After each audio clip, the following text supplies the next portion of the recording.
할렐루야. 하나님의 은혜와 평강이 이 아침에도 여러분들과 함께하길 바랍니다. 오늘 우리에게 주시는 하나님 말씀은 사무엘상 18장 17절에서 30절까지의 말씀입니다.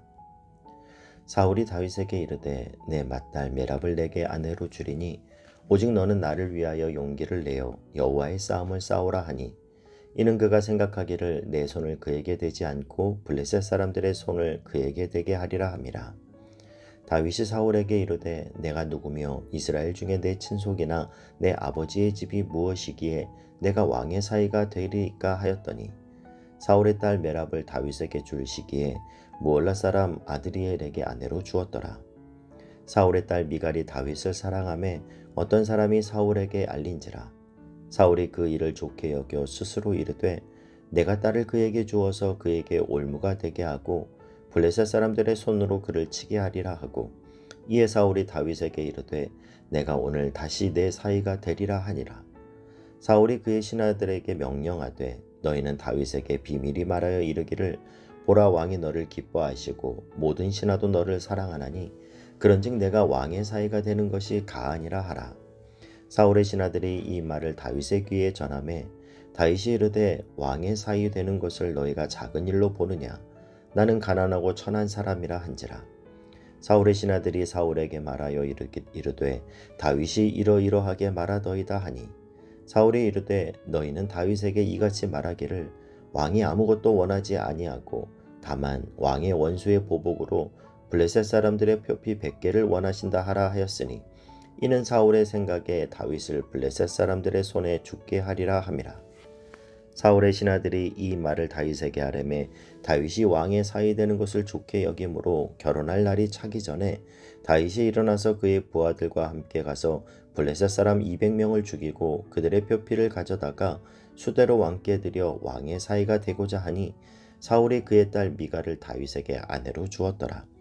여호와께서 다윗과 함께 계심을 사울이 보고 알았고 사울의 딸 미갈도 그를 사랑하므로 사울이 다윗을 더욱더욱 두려워하여 평생에 다윗의 대적이 되니라.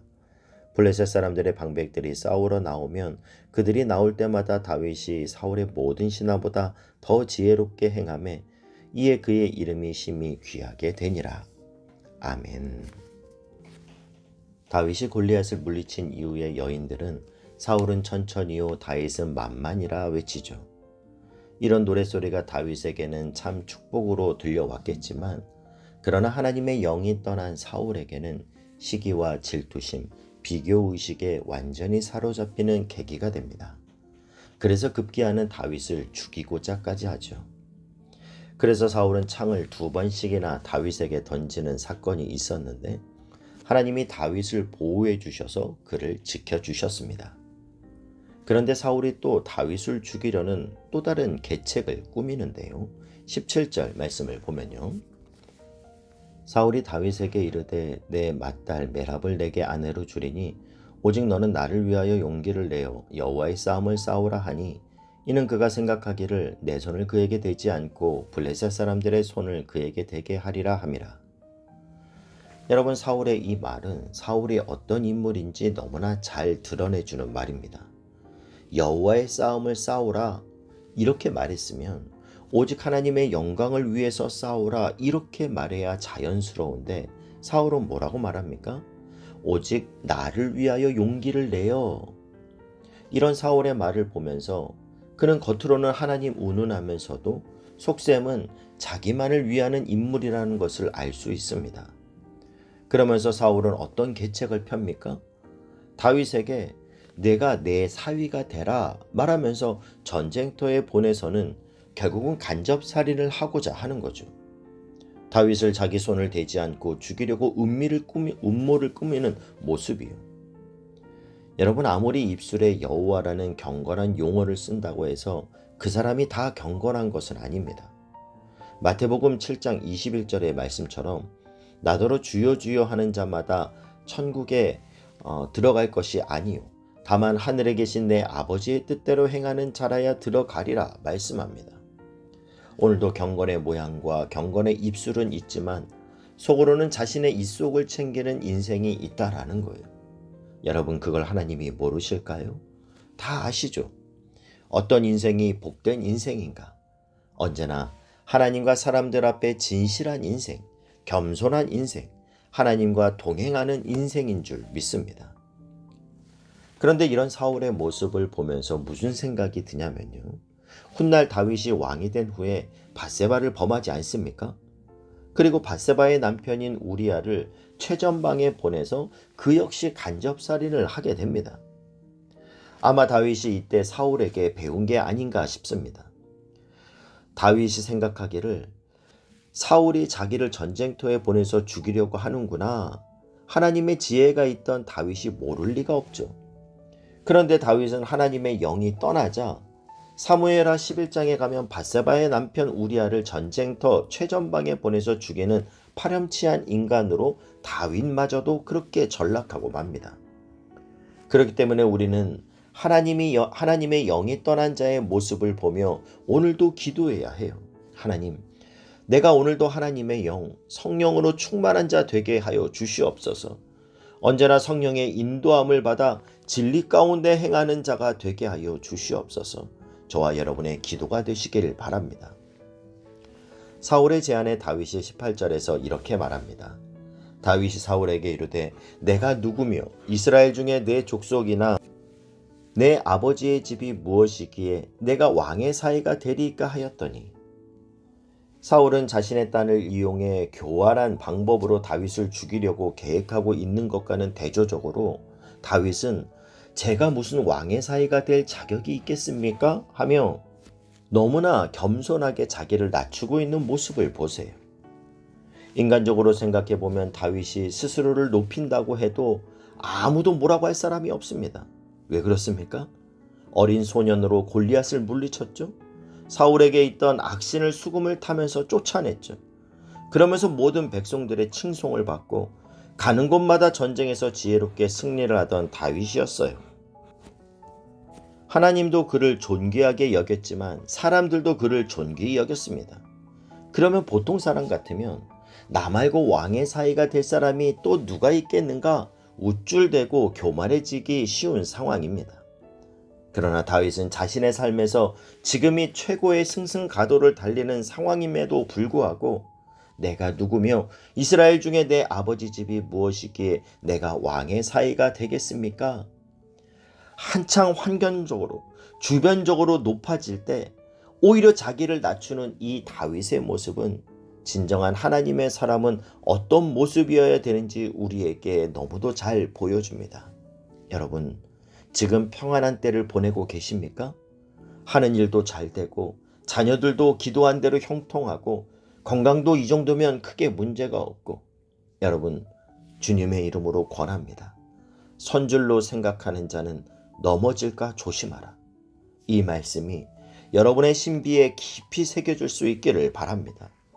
다윗처럼 형통할 때, 사람들이 나에게 환호할 때, 모든 것이 잘 되어갈 때 오히려 더 겸손히 하나님과 사람 앞에 서십시오. 하나님, 주님 아니면 저는 아무것도 아닌 존재입니다. 오늘도 내 힘을 의지하지 않게 하시고 오직 하나님만 붙드는 겸손하고 가난한 심령을 부어 주시옵소서. 기도하는 저와 여러분이 될 수 있길 주님의 이름으로 축복합니다. 19절 말씀을 보면요. 사울의 딸 메랍을 다윗에게 줄 시기에 무올라 사람 아드리엘에게 아내로 주었더라. 사울이 다윗에게 주겠다고 한 딸을 다른 사람에게 시집 보냈다라는 거예요. 이런 사울의 모습을 보면 하나님의 영이 떠난 사람이 어디까지 악해질 수 있는가? 자기 딴에는 이렇게 저렇게 하면 되겠다라고 생각하면서 지혜롭게 행한다고 여기겠지만 완전히 이성이 마비된 모습입니다. 이런 상황에서 마침 사울의 또 다른 딸이 다윗을 사모해요. 20절, 21절 말씀을 보면요. 사울의 딸 미갈이 다윗을 사랑하며 어떤 사람이 사울에게 알린지라 사울이 그 일을 좋게 여겨 스스로 이르되 내가 딸을 그에게 주어서 그에게 올무가 되게 하고 블레셋 사람들의 손으로 그를 치게 하리라 하고 이에 사울이 다윗에게 이르되 내가 오늘 다시 내 사위가 되리라 하니라. 사울은 자신의 사위가 될 자격을 볼모로 해서 또다시 다윗을 전쟁터에 보내서 죽이려고 합니다. 사울에게서 하나님의 영이 떠나다 보니까 총명도 떠나게 되고 상식적인 계산도 안 되는 거예요. 계속 음모만 꾸미고 있고 안 좋은 쪽으로만 생각하는 겁니다.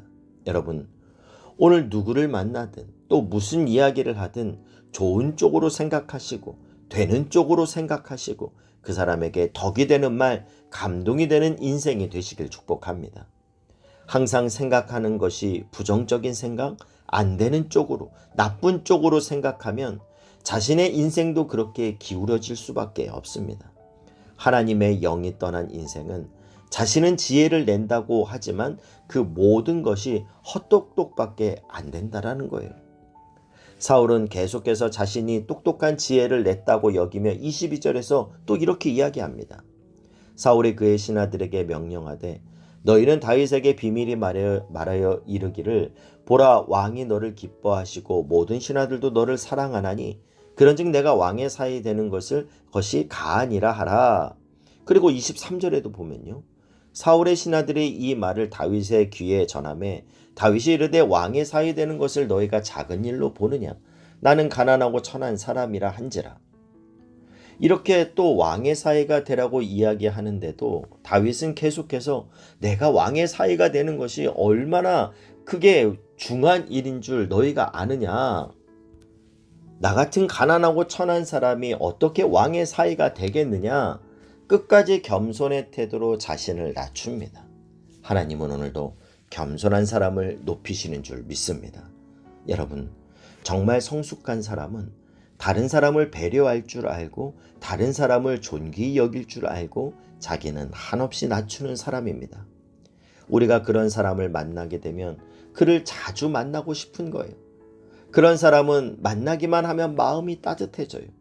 그러나 반대로 만나면 찬바람이 쌩 부는 사람이 있습니다. 자기 앞가림만 하고 자기 생각만 하고 자기만 높이고 이런 사람은 한 번 만나고 나면 두 번 만나고 싶지가 않은 거죠. 사울이 25절에서 또 이렇게 말합니다. 사울이 이르되 너희는 다윗에게 이같이 말하기를 왕이 아무것도 원하지 아니하고 다만 왕의 원수의 보복으로 블레셋 사람들의 표피 100개를 원하신다 하라 하였으니 이는 사울의 생각에 다윗을 블레셋 사람들의 손에 죽게 하리라 함이라. 참 끝없이 다윗을 죽이겠다는 이 생각을 떨쳐버리지 못하고 이런 망령된 생각과 행동을 하고 있는 이 사울. 그런데 사울의 요구대로 다윗이 다 행합니다.